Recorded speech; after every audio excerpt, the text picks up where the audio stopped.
Olá, quinta-feira, 19 de fevereiro. A gente fala hoje do ensino nas escolas públicas da rede estadual. Vamos comentar os índices do Saresp com a diretora regional de ensino, Gina Sanches. Outro destaque desta edição são as consequências desse fevereiro chuvoso.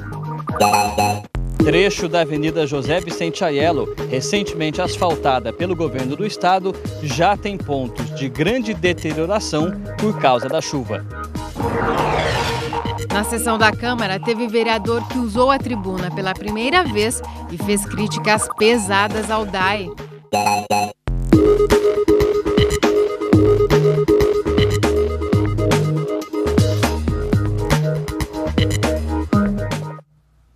As chuvas recentes que caíram em Bauru deixaram estragos em diversas ruas da cidade. Nossa reportagem percorreu alguns locais na manhã de hoje e mostra o transtorno causado aos moradores. Avenida Rosa Malandrino Mondelli, núcleo Meridota. Um buraco bem no meio da pista no sentido centro pegou 2 faixas de rolamento. Aos motoristas só restou tomar cuidado, reduzir a velocidade e desviar a tempo. Na manhã de hoje, equipes do DAE e da Endurbe estavam no local, mas não havia nenhuma sinalização. O grande afundamento foi causado por um vazamento de esgoto, que já foi consertado. A chuva dificultou o trabalho das equipes. No centro de Bauru, a chuva danificou o asfalto provisório colocado depois do assentamento de interceptores de esgoto na margem do Rio Bauru, na Avenida Nuno de Assis. No cruzamento com a Avenida Nações Unidas, a Secretaria de Obras precisou colocar raspas de asfalto, também provisórias, para permitir o trânsito. Com o fluxo e com a chuva, muita brita se espalhou. Também há ondulações, buracos e desníveis na pista. Como está o asfalto aqui? Tá feio, tá precário. Precário mesmo, principalmente aqui onde eles estão fazendo essa manutenção aí. Na hora que acaba a manutenção, o asfalto fica uma porcaria. Precário, né? Bastante precário. Se a gente com um buraco, a gente anda bastante para a cidade, tá bem terrível mesmo o negócio. Na Zona Sul, o estrago foi ainda maior, com risco de desmoronamento de parte de uma via pública. Um dos locais atingidos pela forte chuva recente foi esta avenida. A força da água carregou um dissipador que funcionava junto ao córrego. Foi necessário mobilizar equipes da Endurbe e da Secretaria de Obras para consertar o local. Bom, na realidade aqui a gente perdeu o dissipador de energia, que acaba diminuindo a velocidade da água e também parte da galeria. E está correndo o risco aqui da gente perder agora o trecho da avenida. Na realidade a gente acabou fazendo a limpeza agora do local, vamos colocar pedra rachão, estabilizar e depois reconstruir o sistema de galeria também com o dissipador de energia. O trânsito na Avenida Afonso José Aiello não chegou a ser interditado, mas ficou lento. Uma equipe do Gerenciamento de Operações de Trânsito cuidou da sinalização. Ainda na Zona Sul, um trecho da Avenida José Vicente Aiello chama atenção. Várias placas de asfalto estão soltas, levando risco aos motoristas. Segundo a Prefeitura, a causa também é a chuva. O sistema de drenagem parece não dar conta do volume de água. O local foi asfaltado em março de 2013, com dinheiro do governo do estado. Em menos de 2 anos, o trecho já está precário. Pedaços grandes do asfalto se desprenderam nos 2 sentidos da pista. De acordo com a Prefeitura, uma questão legal impede o município de fazer reparos. A Prefeitura não pode intervir porque existe uma garantia de obra por parte da empresa que executou. Então os motoristas cautela nesse local que pode ter acidente sério. Se não for feito dentro de 5 dias, o prefeito já me autorizou a estar fazendo reparo e depois a gente vai estar cobrando de quem é devido. Em relação aos problemas na Avenida Afonso José Aiello, o DR informa que o trecho já é considerado uma estrada vicinal, que é de responsabilidade da Prefeitura. O órgão também explica que a garantia das obras feitas pela empresa, mencionada pelo secretário Sidney Rodrigues, diz respeito apenas à estrutura das melhorias, o que não é o caso da vicinal. Já choveu 103 milímetros em Bauru neste mês. Apesar de ter chovido em quase todos os dias de fevereiro, o acumulado está dentro do previsto. A média histórica de chuvas para este mês é de 211 milímetros. Vamos ver então como fica o tempo nos próximos dias. O tempo segue instável no estado de São Paulo. Agora à tarde chove de fraco a moderado em todas as regiões. A previsão é de que a chuva dê uma trégua apenas no fim de semana. Bauru deve receber volumes consideráveis de chuva hoje ainda e nesta sexta. A umidade do ar agora é de 62%. Temos ventos de brisa a 10 km por hora. Hoje a temperatura variou entre 21 e 29 graus. Para amanhã, a mínima prevista é de 22 e a máxima, de novo, de 29 graus. Um vazamento de esgoto incomoda a população do Parque Primavera, região noroeste de Bauru, perto do cemitério Cristo Rei, há pelo menos um mês. O mau cheiro e a quantidade de esgoto escorrendo chamam a atenção. O vazamento começa na esquina das ruas Sargento Leôncio Ferreira dos Santos e Nelson Tozoni de Carles. O esgoto forma poças pelo caminho e avança ao longo de várias quadras, passando bem perto de casas. A situação dificulta o trânsito, além de oferecer risco à saúde. Moradores disseram à nossa reportagem que o vazamento já persiste há mais de um mês e até agora o DAI não resolveu. Procurado, o DAI informou que o local recebeu reparos no dia 14 de janeiro e que não há outros registros de problemas. A autarquia diz ainda que vai enviar um técnico para verificar os serviços que precisam ser feitos. No próximo bloco, você vai ver como foi a sessão da Câmara desta semana. O vereador Carlinhos, do PS, usou a tribuna pela primeira vez nesse mandato e pediu a troca da presidência do DAI. Voltamos num instante só. Na sessão da Câmara de ontem, o DAI mais uma vez foi bombardeado por críticas. E elas vieram do vereador Carlinhos, do PS, que ainda não havia usado a tribuna neste mandato. A situação dos trabalhadores da empresa Ajax também continua preocupando o Legislativo. A crise da empresa Ajax, mais uma vez, foi tema de discussão na sessão da Câmara desta segunda-feira. Segundo o vereador Roque Ferreira, o impasse continua e nesta quinta-feira uma assembleia deve ser realizada. O objetivo é montar uma comissão que represente os funcionários. Hoje a empresa legalmente não tem mais representante, os trabalhadores são credores da empresa. Então, em tese, todos esses trabalhadores, são proprietários da empresa. Então, a primeira luta é a luta para receber o que eles têm a receber, combinada com a possibilidade de manter os postos de trabalho funcionando. Já Artêmio Caetano, que compõe a Comissão de Esportes da Câmara, voltou a falar sobre o projeto que cria cargos comissionados para coordenador de modalidade esportiva. A proposta tramita na Câmara desde junho do ano passado e a votação foi adiada por 3 vezes. O principal ponto polêmico do projeto é que ele vai de encontro a uma determinação do Ministério Público de redução no número de cargos comissionados na Prefeitura. Na última quinta-feira, dia 12, chegou a ser realizada aqui na Câmara uma audiência pública para esclarecer a necessidade e a importância da criação desses cargos comissionados na área de esporte.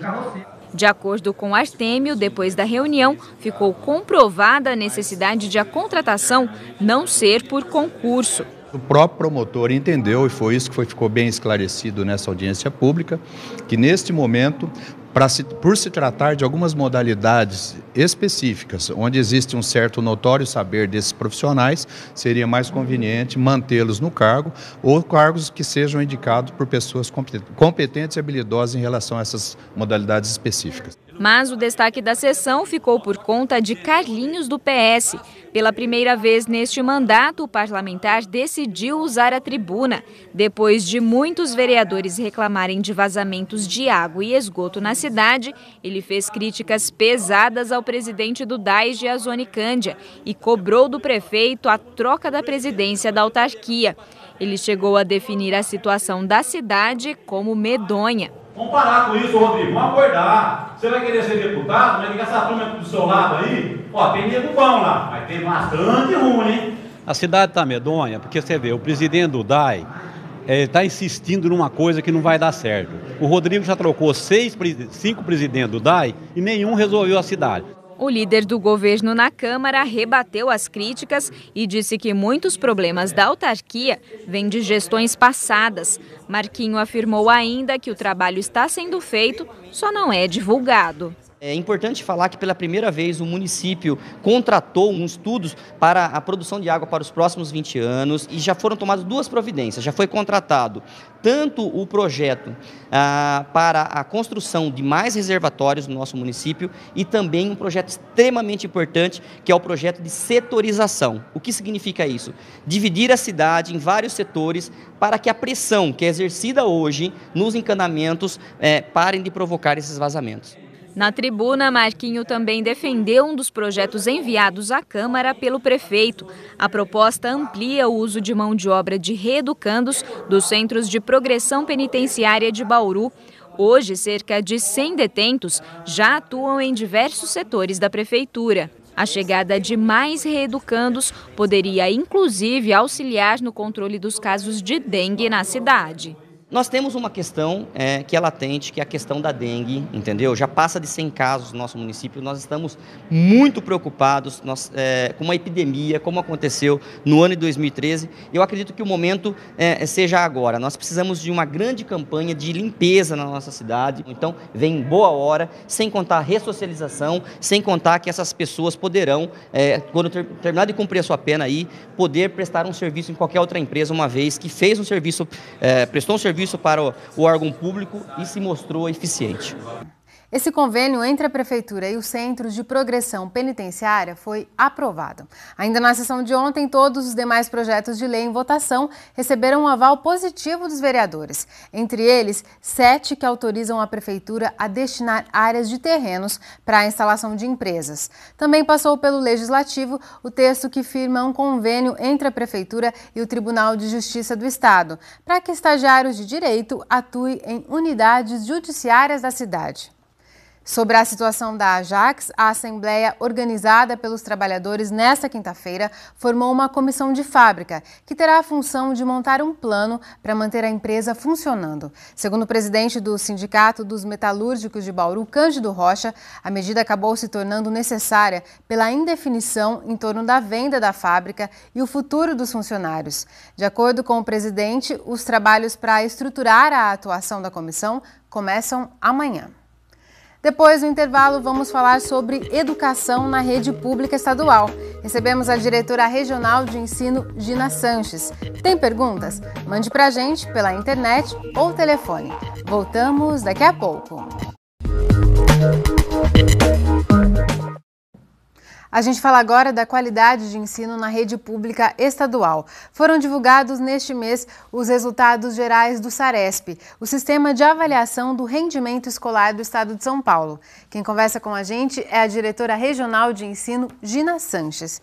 Gina, muito obrigada por sua presença aqui no Nesp Notícias. Obrigada, Larissa, e nós que agradecemos a diretoria pelo espaço.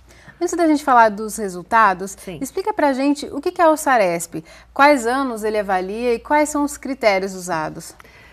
O Sistema de Avaliação do Estado de São Paulo, que avalia o rendimento escolar, trabalha com uma prova anual, e os alunos de terceiro ano, quinto ano, sétimo, nono e também a terceira série do ensino médio passam por esta avaliação de português e matemática, basicamente, avaliando as competências, as habilidades leitora, escritora e de interpretação. Junto a esta prova, o SARESP também contempla a análise do fluxo, ou seja, a permanência do aluno na escola, se houve evasão. Então, o resultado das provas, mais essa análise de fluxo dos alunos, quer dizer, desempenho mais o fluxo, resulta no IDESP, que é o Índice de Desenvolvimento da Educação do Estado de São Paulo. E a Secretaria de Estado da Educação divulgou os resultados gerais e houve uma pequena melhora no desempenho em língua portuguesa e matemática em todos esses anos aos quais a Gina se referiu, quinto, nono e no ensino médio. A região de Bauru, a cidade de Bauru, melhor dizendo especificamente, ela acompanhou essa tendência de melhora do Estado? Nós ficamos bastante felizes com os resultados. É claro que a gente tem um caminho grande pela frente, já que a educação não se transforma tão rapidamente, é um processo bastante longo, mas nós acompanhamos sim, nós tivemos um índice de 50% de melhoria de forma geral, e isso é bastante significativo. Claro que acreditado ao trabalho de todas as equipes escolares, na Diretoria de Ensino de Bauru nós somos em 83 unidades escolares estaduais. Então, são 83 equipes, professores, alunos, pais, direção que faz toda a diferença para que a gente alcance esses resultados. Os dados específicos por escolas ainda não foram divulgados? Não, eles começam a ser, o sistema começa a ser alimentado, então nos próximos dias todas as escolas já terão esses resultados e aí sim nós teremos um índice mais específico de cada unidade escolar. Nós temos hoje um índice geral da diretoria de ensino. O Saresp trabalha também com um indicador de proficiência para o desempenho dos alunos, né? Se eles estão abaixo do básico, adequado e avançado. 86,6% dos alunos do estado estão nos níveis básico, adequado e avançado.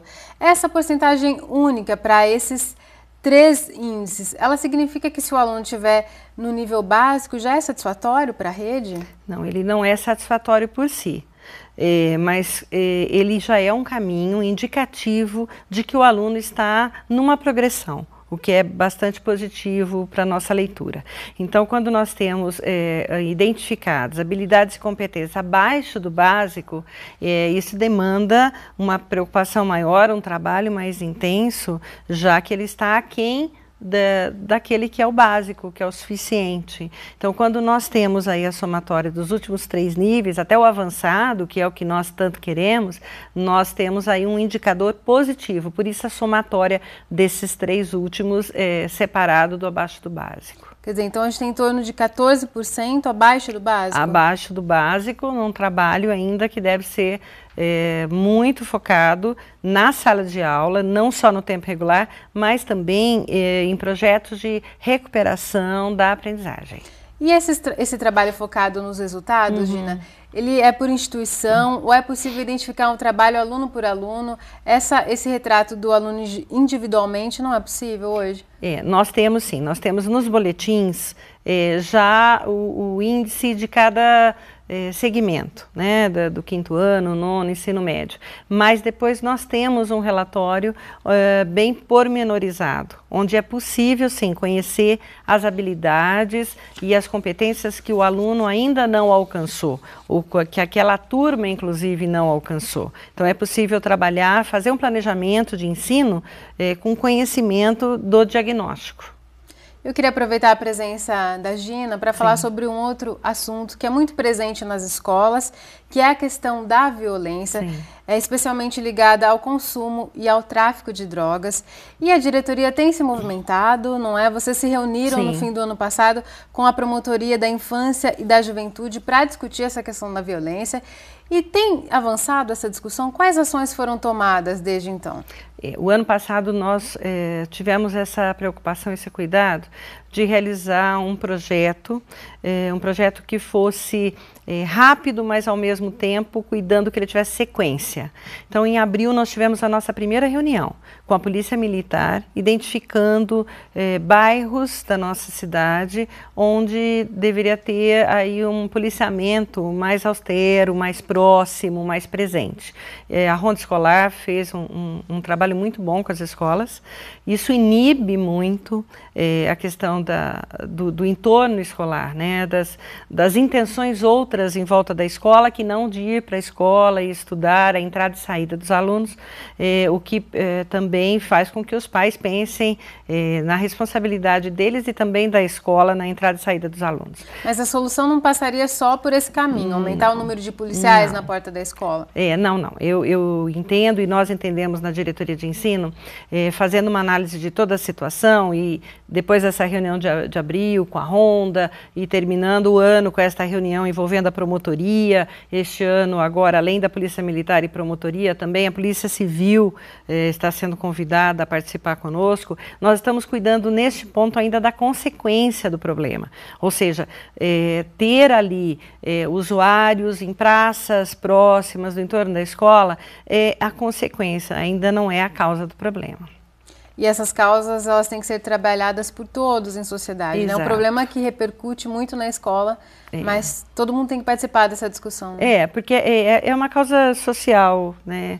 Então, é uma causa que vai extrapolar o muro da escola. A escola acaba recebendo alunos, não só daquele bairro específico onde a escola está, mas dos bairros vizinhos, né? De outros bairros. Então, na escola todos se encontram. E também os problemas vêm, porque a escola ela está dentro da sociedade. O que a sociedade sofre, a escola também sofre com essa situação. Então, claro, nós nos preocupamos com os nossos alunos, professores, funcionários, mas também nós queremos colaborar para que a causa possa ser extinta, porque enquanto nós cuidarmos da consequência, nós estamos enxugando o gelo ainda um pouquinho, né? É verdade. Então nós vamos precisar avançar um pouco mais e a educação tem uma parcela importante de contribuição. Tá certo, Gina. Muito obrigada por sua participação. Eu que agradeço, Larissa. Obrigada. O Nesp Notícias fica por aqui. A gente volta a se encontrar amanhã às 5h30 da tarde, ao vivo. Tchau!